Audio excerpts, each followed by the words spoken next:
Om Swastiastu. Assalamualaikum warahmatullahi wabarakatuh. Salam sejahtera, shalom, namo buddhaya, salam kebajikan, rahayu untuk kita semua. Ide sulinggih miwah para pemangku sane subaktini titiang. Yang titiang hormati Bapak Wakil Gubernur Bali, Ketua DPD Provinsi Bali, Pangdam 9 Udayana, Kapolda Bali, Kepala Kejaksaan Tinggi Bali, Ketua Pengadilan Tinggi Bali, Sekretaris Daerah Provinsi Bali, Bupati Wali Kota se-Bali, Bendesa Agung Majelis Desa Adat Provinsi Bali, dan Bendesa Madya, Bendesa Alitan se-Bali, Pimpinan Forum Komunikasi Umat Beragama se-Bali, Pimpinan Instansi Vertikal, Penglingsir Puri se-Bali, Pimpinan Perguruan Tinggi se-Bali, Camat, Perbekel, Lurah, Bendesa Adat se-Bali, seniman, budayawan, dan tokoh masyarakat, serta undangan hadirin dan seluruh krama Bali, serta adik-adik generasi muda yang titiang cintai dimanapun berada yang mengikuti acara ini secara daring. Angayu bagya, rahina mangkin, sukre umanis, merakih tanggal 31 Desember 2021. Lugrayang titiang bersama Wakil Gubernur Bali, Bapak Cok Oke Sukawati, menyampaikan pidato akhir tahun 2021 dalam rangka menyongsong tahun baru 2022 dalam Bali era baru. Dumugi semeton krama Bali sareng sami kepaice kenak sadya rahayu. Pada momen penting di penghujung tahun ini, titiang akan menyampaikan pencapaian kinerja secara umum, pelaksanaan visi pembangunan Bali Nangun Satkirti Loko Bali melalui pola pembangunan semesta berencana menuju Bali era baru. Sekaligus menyampaikan rencana pelaksanaan kebijakan dan program baru tahun 2022.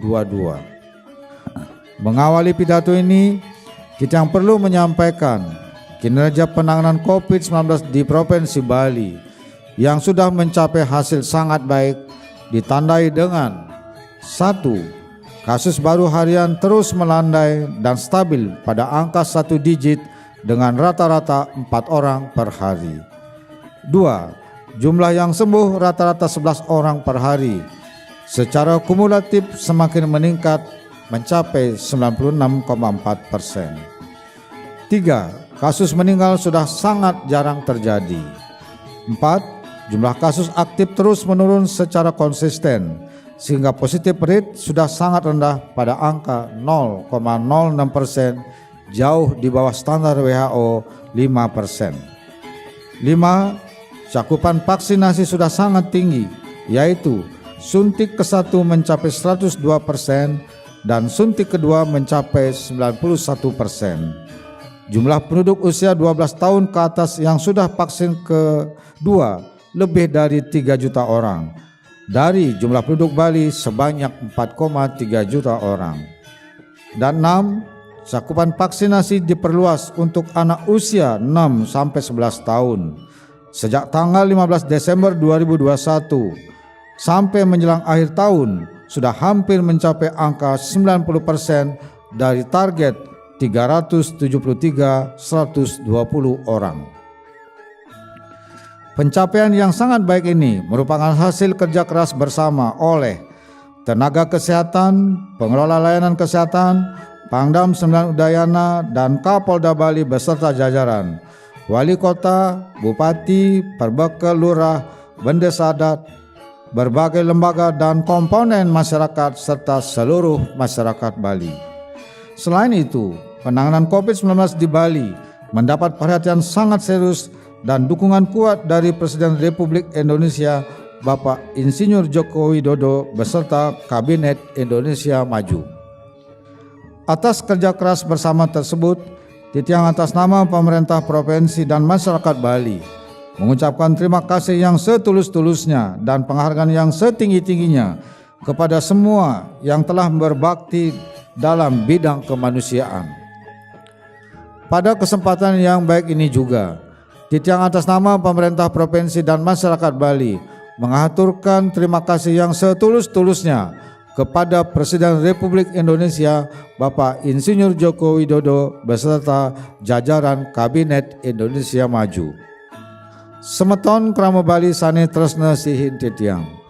Selanjutnya, Titiang menyampaikan pencapaian umum kinerja pembangunan pemerintah Provinsi Bali tahun 2021. Pembangunan Bali terus digenjot untuk meningkatkan pencapaian 5 bidang prioritas sebagai pelaksanaan visi Nangun Satkirti Loka Bali melalui pola pembangunan semesta berencana menuju Bali era baru. Pertama, bidang pangan, sandang, dan papan. 2, bidang pendidikan dan kesehatan. 3, bidang jaminan sosial dan ketenagakerjaan. 4, bidang adat, tradisi, seni, budaya, dan kearifan lokal. Dan 5, bidang pariwisata. Tatanan pembangunan Bali semakin kokoh, dilandasi dengan 44 produk hukum berupa 18 peraturan daerah dan 26 peraturan gubernur Bali. Selain produk hukum tersebut, juga telah diterbitkan surat edaran gubernur untuk melaksanakan program-program tematik berbasis budaya branding Bali. Semua produk hukum dan surat edaran tersebut merupakan kebijakan strategis, progresif, dan revolusioner yang mengarahkan pembangunan Bali menjadi semakin produktif, berpihak kepada sumber daya lokal, dan memberi manfaat nyata bagi peningkatan kesejahteraan masyarakat. Di bidang pangan, dilakukan upaya pengembangan sistem pertanian organik, kelautan dan perikanan yang semakin ramah lingkungan untuk menghasilkan pangan yang cukup, berkualitas, dan sehat menuju kedaulatan pangan. Di bidang sandang telah dilakukan secara terarah dan masif penggunaan dan pengembangan produk kerajaan rakyat berbasis budaya branding Bali. Pemasaran dan pemanfaatan produk lokal Bali semakin ditingkatkan seperti busana adat Bali, kain endek Bali, dan kain tenun tradisional Bali, arak Bali, garam tradisional lokal Bali, serta produk pertanian, perikanan, dan industri lokal Bali yang lainnya. Kebijakan Gubernur Bali terbukti dengan cepat mendorong munculnya kreativitas dan inovasi, seperti munculnya berbagai jenis produk minuman arak Bali, garam Bali, berbagai motif endek, desain, dan fashion endek Bali. Kebijakan ini telah menghidupkan dan menggairahkan kembali perajin arak Bali, petani garam Bali, perajin kain endek Bali, kain tradisional Bali, serta perajin produk lokal lainnya. Munculnya berbagai jenis produk ini menjadi penopang dan penguat ekonomi kerakyatan atau marhenisme. Di bidang jaminan sosial dan ketenagakerjaan, pemerintah Provinsi Bali memberikan perhatian khusus kepada para pekerja migran Indonesia dengan mengeluarkan kebijakan Sistem Perlindungan Pekerja Migran Indonesia Krama Bali. Dengan kebijakan ini, pekerja migran Indonesia Krama Bali mendapat kartu pekerja migran Indonesia Krama Bali, sehingga para pekerja migran Indonesia Krama Bali dan keluarganya memiliki kepastian jaminan perlindungan sebelum, selama, dan setelah bekerja dalam menghadapi masalah yang berkaitan dengan pekerjaannya di negara manapun mereka bekerja.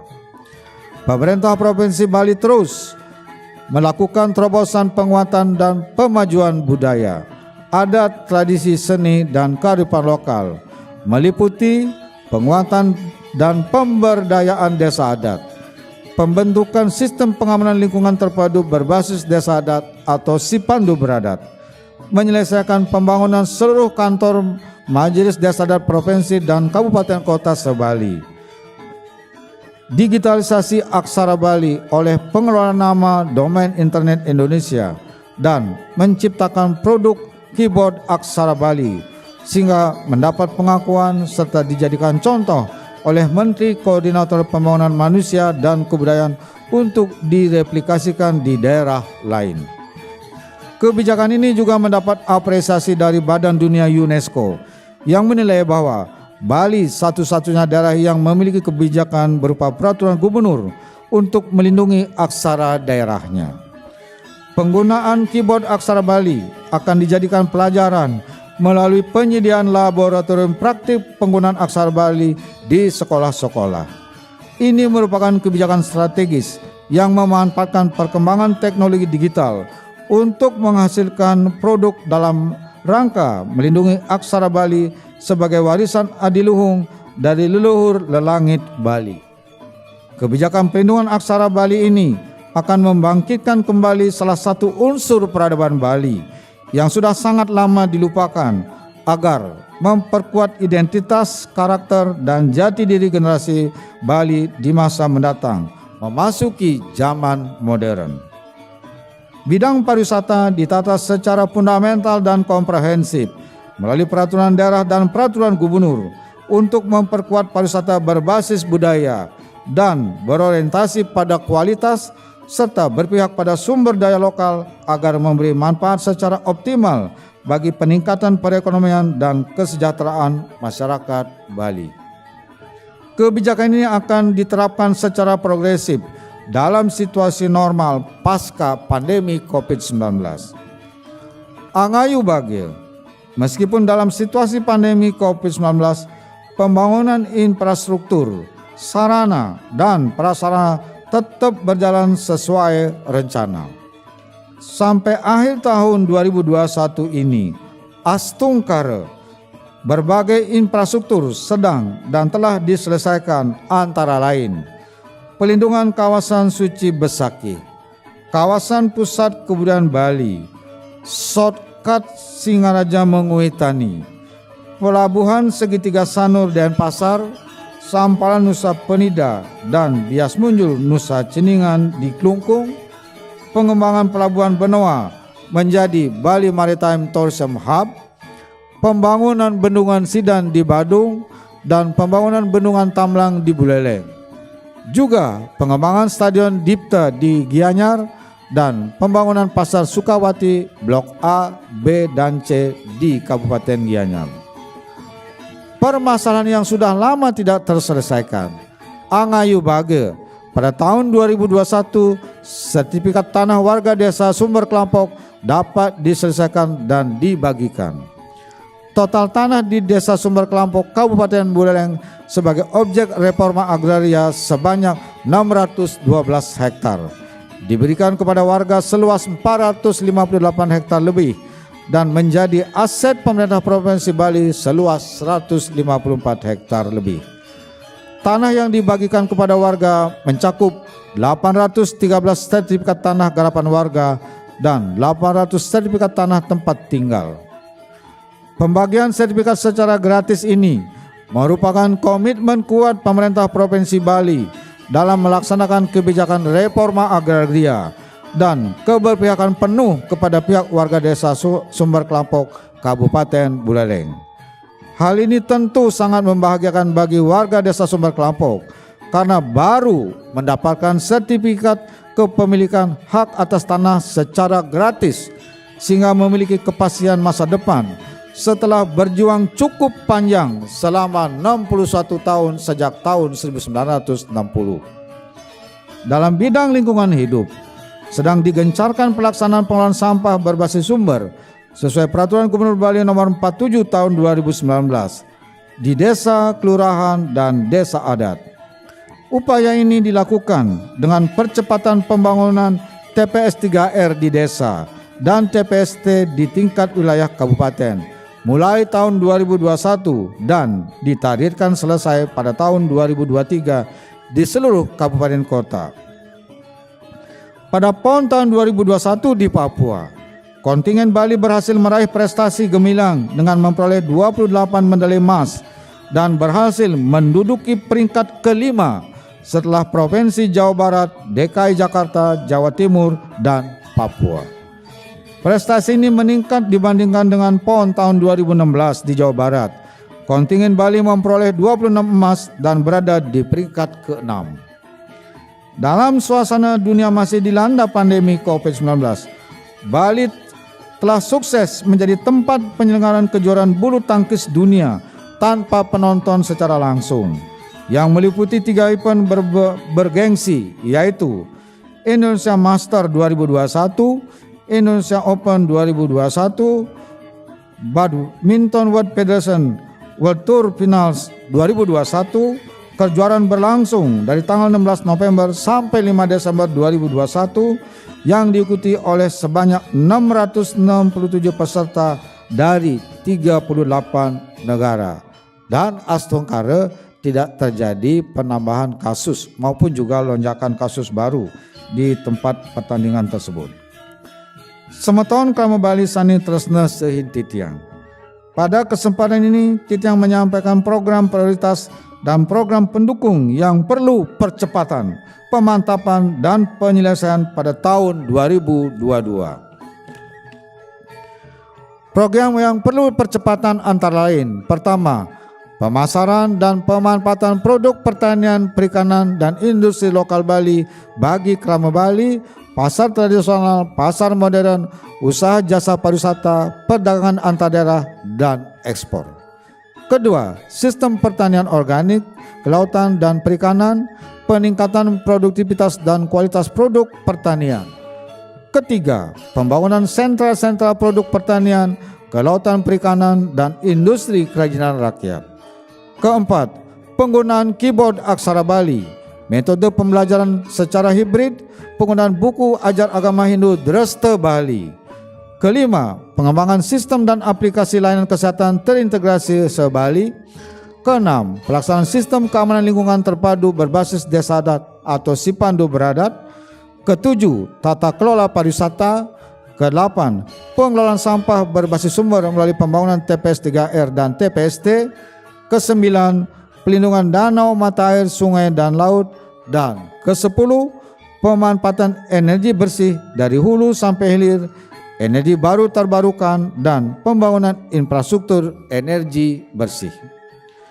Program yang perlu pemantapan antara lain: pertama, pemanfaatan produk arak Bali dan garam Bali, penggunaan busana adat Bali, kain endek Bali, kain tenun tradisional Bali.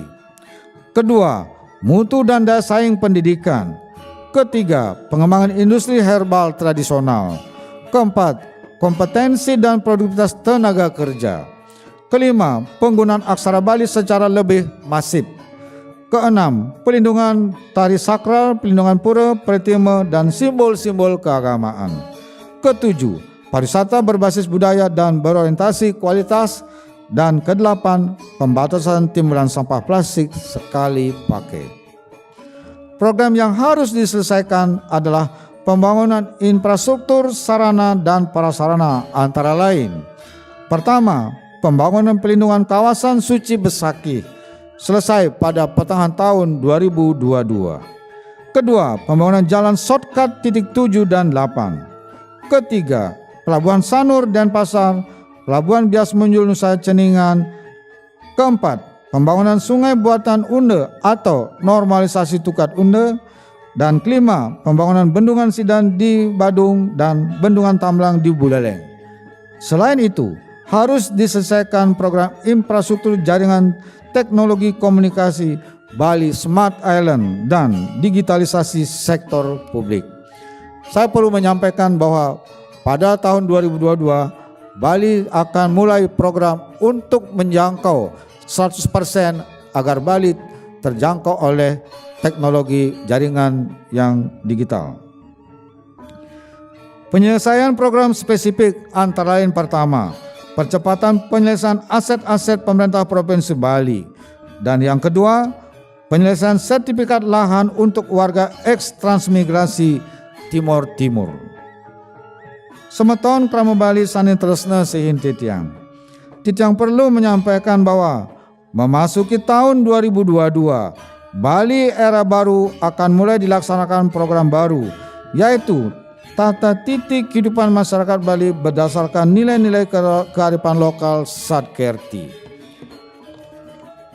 Pelaksanaan tata titik ini bertujuan: pertama, melestarikan nilai-nilai kearifan lokal Sadkerti yang merupakan warisan adiluhung dari leluhur tetua Bali dalam menjaga keseimbangan dan keharmonisan alam, manusia, dan kebudayaan Bali secara niskala-skala yang orisinil genuine Bali. Kedua, menjadikan nilai-nilai kearifan lokal Sadkerti untuk mengembangkan manusia Bali yang berkarakter, berjati diri, berkualitas, berdaya saing, dan bertanggung jawab guna menghadapi permasalahan dan tantangan dinamika perkembangan zaman dalam skala lokal, nasional, dan global. Dan ketiga, menjadikan nilai-nilai kearifan lokal Sadkerti sebagai dasar untuk pengembangan tata titi kehidupan masyarakat Bali dalam Bali era baru guna mewujudkan kehidupan masyarakat Bali yang kang tata titi tentrem kerta raharja. Dalam Bali era baru juga ditandai dengan kebijakan baru dalam bidang perekonomian dengan menata ulang struktur dan fundamental perekonomian Bali melalui ekonomi Kerti Bali. Munculnya pandemi COVID-19 telah memberi pengetahuan baru, wawasan baru, pengalaman baru, pendekatan baru, dan peluang baru, termasuk peluang dalam bidang perekonomian. Perekonomian Bali yang selama ini didominasi satu sektor pariwisata ternyata sangat rentan terhadap berbagai faktor eksternal seperti faktor keamanan, bencana alam, dan bencana bukan alam. Seperti yang kita hadapi sekarang ini, munculnya pandemi COVID-19. Terpuruknya pariwisata sebagai dampak pandemi COVID-19 telah mengakibatkan perekonomian Bali mengalami kontraksi sangat dalam, yaitu pertumbuhan negatif sebesar 9,31%. Bertitik tolak dari pengalaman yang sangat pahit ini, sudah waktunya menata ulang struktur dan fundamental perekonomian Bali melalui ekonomi Kerti Bali. Ekonomi Kerti Bali adalah ekonomi untuk mewujudkan Bali berdikari dalam bidang ekonomi, dibangun dan dikembangkan berlandaskan nilai-nilai filosofi Sadkerti dengan menerapkan 11 prinsip yang terdiri atas: 1. Mensyukuri dan memuliakan kekayaan, keunikan, dan keunggulan sumber daya lokal alam Bali beserta isinya sebagai anugerah Hyang Pencipta. 2. Memberdayakan potensi sumber daya lokal alam Bali beserta isinya. 3. Dilakukan oleh Krama Bali secara inklusif, kreatif, dan inovatif. 4. Berbasis nilai-nilai tradisi, seni budaya, dan kearifan lokal Bali. 5. Menjaga ekosistem alam dan budaya secara berkelanjutan. 6. Meningkatkan kapasitas perekonomian Bali, berkualitas, bernilai tambah, dan berdaya saing. 7. Meningkatkan kesejahteraan dan kebahagiaan Krama Bali secara skala niskala. 9. Berasaskan spirit gotong royong. 10. Meningkatkan ketangguhan menghadapi dinamika perkembangan zaman secara lokal, nasional, dan global. Dan 11. Menumbuhkan spirit jengah dan cinta atau bangga sebagai Krama Bali. Ekonomi Kerti Bali terdiri atas 6 pilar sektor unggulan, yaitu 1. Sektor pertanian dalam arti luas dengan sistem pertanian organik. 2. Sektor kelautan dan perikanan. 3. Sektor industri. 4. Sektor IKM, UMKM, dan koperasi. 5. Sektor ekonomi kreatif dan digital. Dan 6. Sektor pariwisata berbasis budaya dan berorientasi pada kualitas. Dengan menerapkan ekonomi Kerti Bali, maka perekonomian Bali akan harmonis terhadap alam, hijau, ramah lingkungan, menjaga kearifan lokal, berbasis sumber daya lokal, berkualitas, bernilai tambah, berdaya saing, tangguh, dan berkelanjutan. Ekonomi Kerti Bali telah dijadikan percontohan dalam transformasi perekonomian oleh Bapak Menteri Perencanaan Pembangunan Nasional menjadi peta jalan ekonomi Kerti Bali membangun Bali era baru, hijau, tangguh, sejahtera.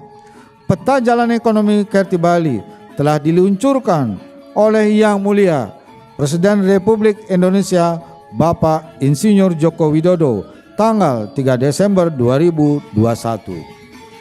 Peta jalan ekonomi Kerti Bali mulai dilaksanakan tahun 2022 yang diprogramkan dan dikawal langsung oleh Menteri Perencanaan Pembangunan Nasional Republik Indonesia.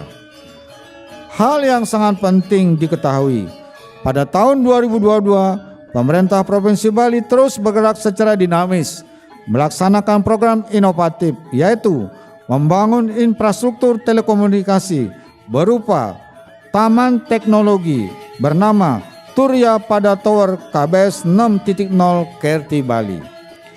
Turya Pada Tower dengan tinggi 115 meter dibangun di Desa Pegayaman Buleleng pada ketinggian 1.521 meter di atas permukaan laut, sehingga ketinggian total Turya Pada Tower menjadi 1.636 meter.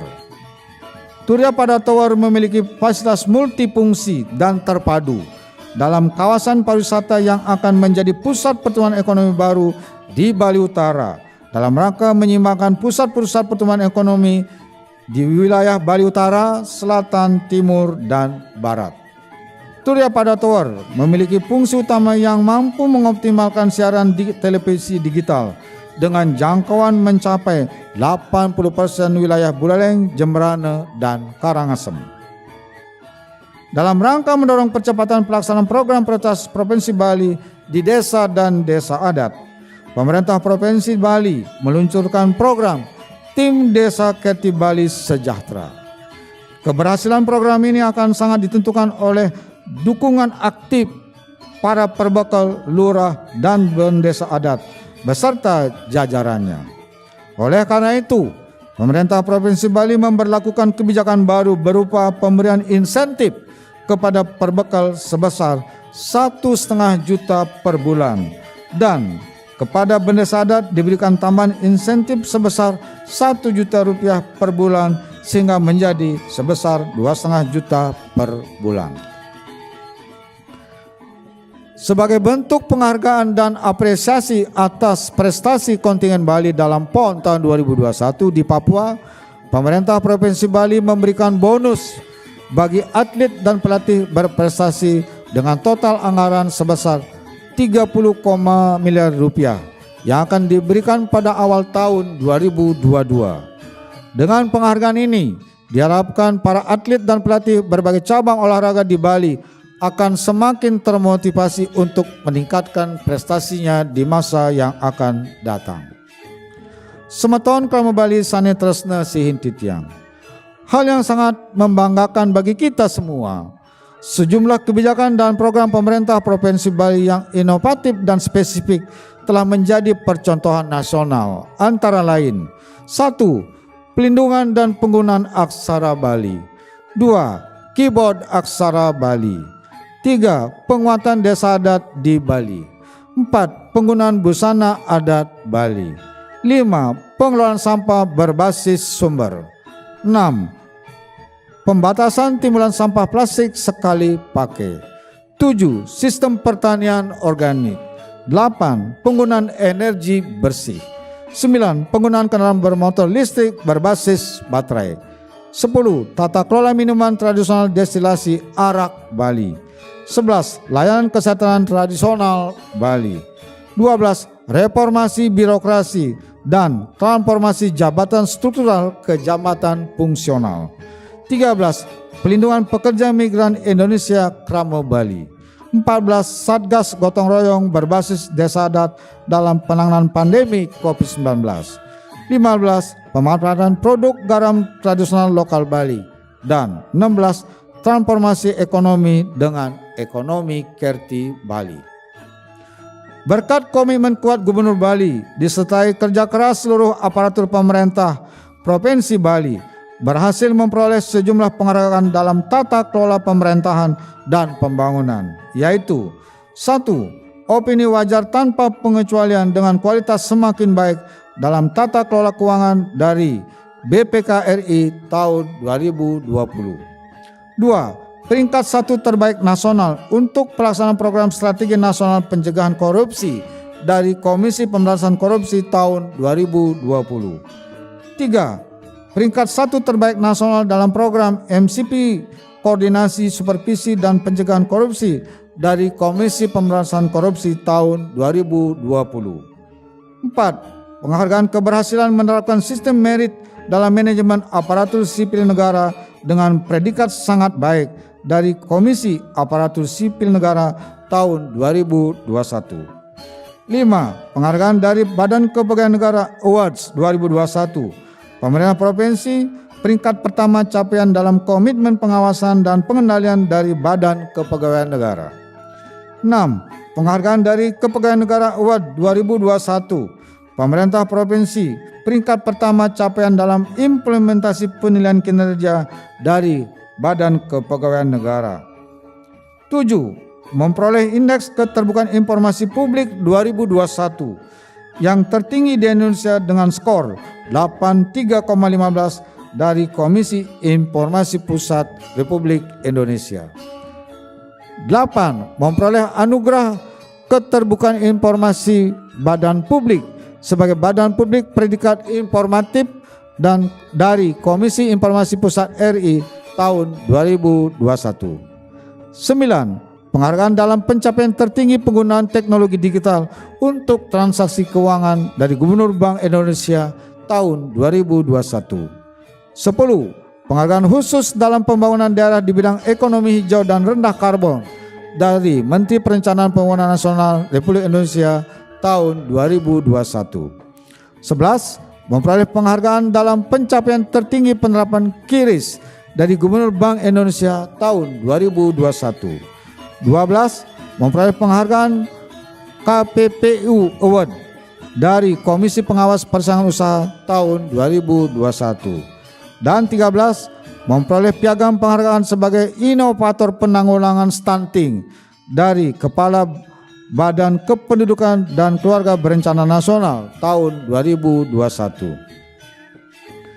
Atas keberhasilan dalam menangani pandemi COVID-19, secara khusus Provinsi Bali memperoleh berbagai penghargaan antara lain. Pertama, penghargaan dalam pelaksanaan PPKM Mikro dengan strategi paling efektif dalam penanganan COVID-19 dari Bapak Kapolri tahun 2021. 2.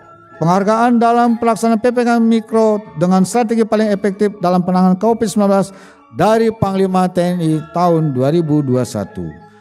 Dan 3. Penghargaan berupa People of the Year kategori Best Governor for Healthcare and Action Against Pandemic dari Research Center Metro TV tahun 2021. Semeton Krama Bali Sane Tresna Sihin Titiang. Dengan penuh rasa bangga dan bahagia, Titiang menyampaikan kepada Semeton Krama Bali bahwa pada tahun 2022 kita di Bali mendapat kepercayaan sebagai tuan rumah pertemuan presidensi G20. Pertemuan presidensi G20 sangat penting dan strategis bagi Indonesia dan khususnya Bali. Sungguh sangat membanggakan bahwa Indonesia merupakan negara berkembang pertama yang mendapat kepercayaan dan kehormatan menjadi penyelenggara pertemuan presiden G20 yang akan diikuti 39 negara. Dan kita mendapat kepercayaan serta kehormatan yang pertama sebagai tempat penyelenggaraan event yang sangat penting tersebut. Atas nama pemerintah daerah dan seluruh Krama Bali, mengaturkan terima kasih para suksema kepada Presiden RI Bapak Insinyur Joko Widodo yang telah memilih Bali sebagai tempat penyelenggaraan pertemuan presidensi G20. Patut dipahami bersama bahwa pertemuan presidensi G20 di Bali memberi manfaat sebagai momentum penting bagi pemulihan pariwisata dan perekonomian Bali. Oleh karena itu, penyelenggaraan pertemuan presidensi G20 harus berlangsung dengan nyaman, aman, damai, dan sukses.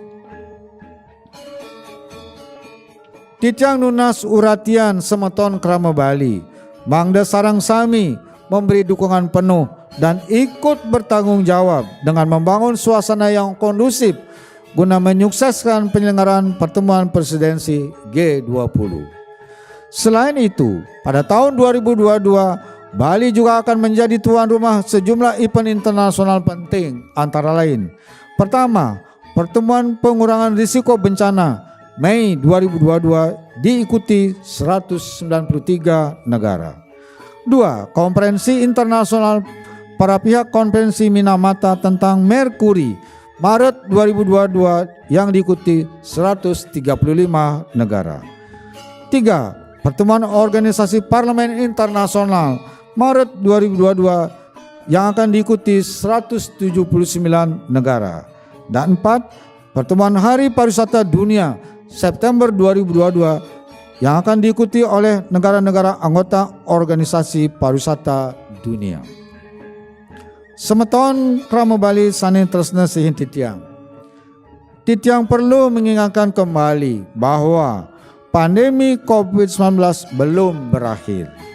Terlebih telah muncul varian baru bernama Omicron. Menurut perkiraan Badan Kesehatan Dunia WHO, varian Omicron telah muncul di lebih dari 88 negara, bahkan telah masuk ke Indonesia. Menghadapi munculnya varian baru COVID-19, kita tidak perlu menyikapi dengan kekhawatiran dan ketakutan yang berlebihan. Titiang mengajak semeton kramo Bali sareng sami tetap waspada, tertib dan disiplin melaksanakan protokol kesehatan serta mematuhi apa yang menjadi kebijakan pemerintah. Permasalahan dan tantangan dalam masa pandemi COVID-19 merupakan ujian berat yang memerlukan keteguhan hati dan kesabaran revolusioner. Astungkara atas paswecan ide betara susunan leluhur dan lelangit sami serta berkat kerjasama, gotong royong, sinergi, dan kolaborasi, kita meyakini badai pandemi COVID-19 segera berlalu. Tahun 2022, kerja besar penuh tantangan menanti kita bersama. Sebagai kelanjutan dampak pandemi COVID-19, khususnya yang berkaitan dengan sektor pariwisata dan perekonomian. Kondisi ini tentu memerlukan kesiapan mental dan komitmen kuat yang dilandasi atas sikap tulus, lurus, dan keluhuran hati dari semeton kramo Bali sareng sami, sesuai dengan swadharma masing-masing. Kita harus tetap semangat dan optimis menatap masa depan dalam Bali era baru, mewujudkan visi Nangun Sakerti Loke Bali. Untuk itu, Titiang mengajak semeton kramo Bali sareng sami agar tetap kompak, guyub, bersatu, gilik saguluk, paras paro, salunglung sebayan take, sarpenaya, seia sekata, seiring sejalan, bekerja sama dengan sama-sama bekerja, gotong royong, pembantingan tulang bersama, pemerasan keringat bersama, perjuangan bantu binantu bersama, amal semua buat kepentingan semua, keringat semua buat kebahagiaan semua, sebagaimana wejangan Yang Mulia Bapak Bung Karno, proklamator dan Presiden pertama Republik Indonesia. Sebagai generasi penerus, kita memiliki tanggung jawab besar terhadap eksistensi dan keberlanjutan Bali yang diwariskan oleh tabe pekulun leluhur dan lelangit Bali. Mari solid bergerak dalam Bali era baru. Di tengah perubahan yang dinamis dalam skala lokal, nasional, dan global, dengan terus membangun hal-hal yang baik dalam diri kita. Karena hanya di tangan kitalah sesungguhnya nasib dan masa depan Bali dapat dijaga demi kelangsungan kehidupan generasi mendatang. Semoga sinar suci Hyang Widiwasa, leluhur dan lelangit Bali senantiasa menuntun dan menguatkan kita untuk berani mengambil langkah dan membuat keputusan dalam situasi yang sulit serta penuh risiko sepanjang berada di jalan yang benar atau berlandaskan dharma sesuai kehendaknya, atau yang kita kenal dengan Pipere Peri Koloso, Astungkara. Mengakhiri pidato ini, Titiang bersama Bapak Cok Oko Sukawati, Wakil Gubernur Bali, mewakili masyarakat dan pemerintah Provinsi Bali mengucapkan Selamat Hari Raya Natal, Hari Suci Siwaratri, dan Selamat Tahun Baru 2022. Suksemaning manah aturang Titiang majeng ring semeton kramo Bali sareng sami. Lugrayang Titiang nunas gengrene sinampura menawi wenten sane kirang manut ring arse. Om Santi Santi Santi Om. Merdeka! Merdeka! Merdeka!